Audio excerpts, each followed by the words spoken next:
So if you knew me in 2017, you will have known that I had a lot of tropical tanks. I call them tropical tanks.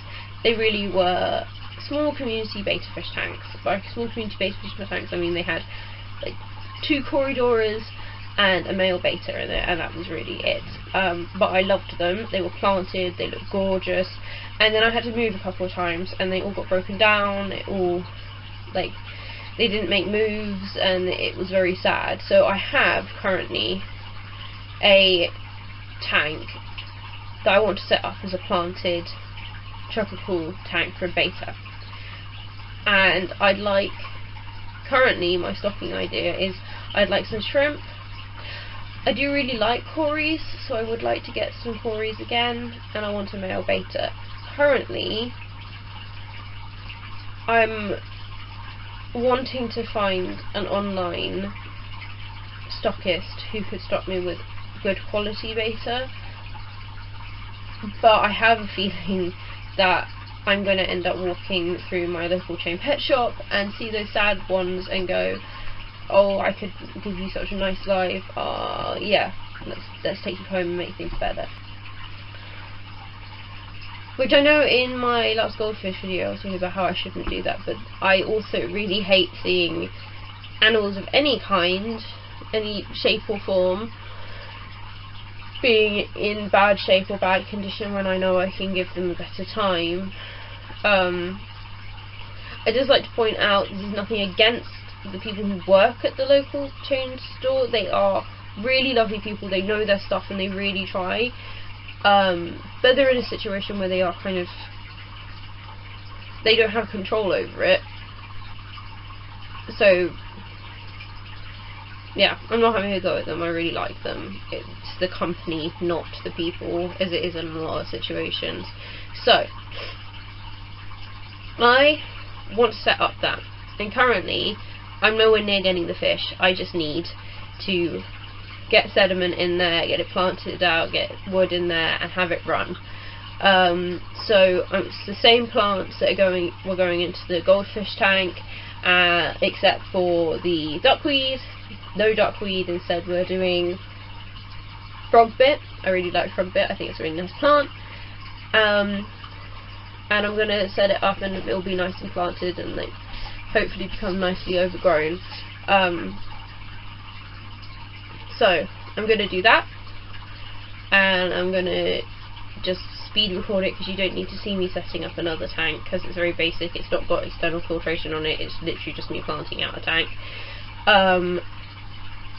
And then I'm going to leave it a week to run, and then I'll come back and show you how it's looking, because it's obviously not going to look great when I initially do it just because of sediment, dust, and I've learned my lesson this time. I'm going to wash it thoroughly, but the sediment I've got for the tanks is just incredibly dusty regardless, so I think it's going to be really, really bad. So let's go build the tank.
tank has been set up for about a week now. It's looking really good. A few bits seem to have detached and floated away, but other than that, all's looking good.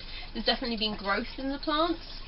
The frog bit seems to be struggling a little bit, and I'm not quite sure why, but it might just be a settling issue.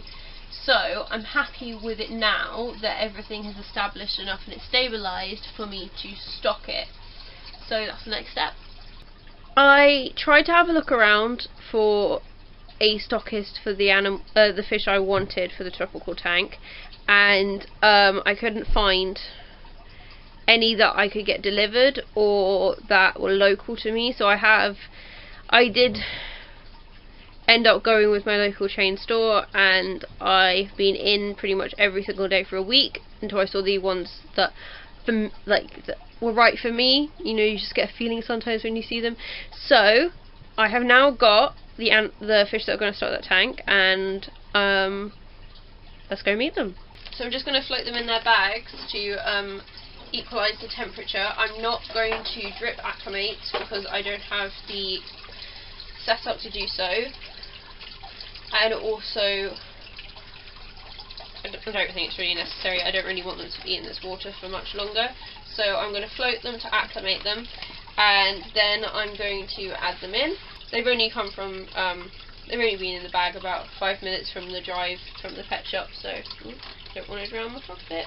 So I'll let them acclimate, and then we're going to let them in. I'm not going to put any of their bag water in because I don't want the pet shop's bag water in my water.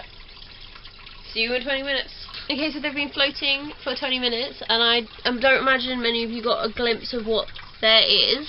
So I've got a male beta fish who's up here. I don't know what his coloration is called. I just picked him because he was the one that interacted with me most at the glass. He came right up. I have 2 peppered corydoras and then 2 amino shrimp.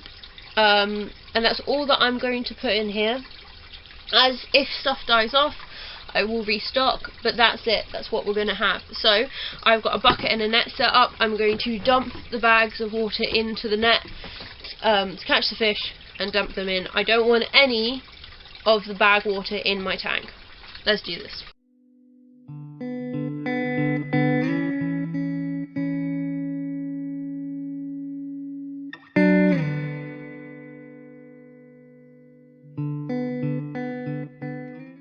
Right, there's some in there now. The cories are really, really tiny.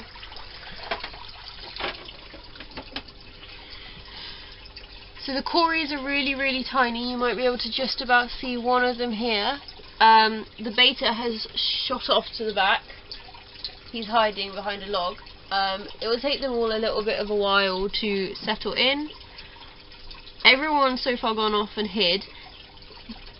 Everyone is really small for the tank, but that's what I want. I want them to have space to grow and such. So that's how I'm happy with it for now. And those shrimp have disappeared. I have no clue where they've gone.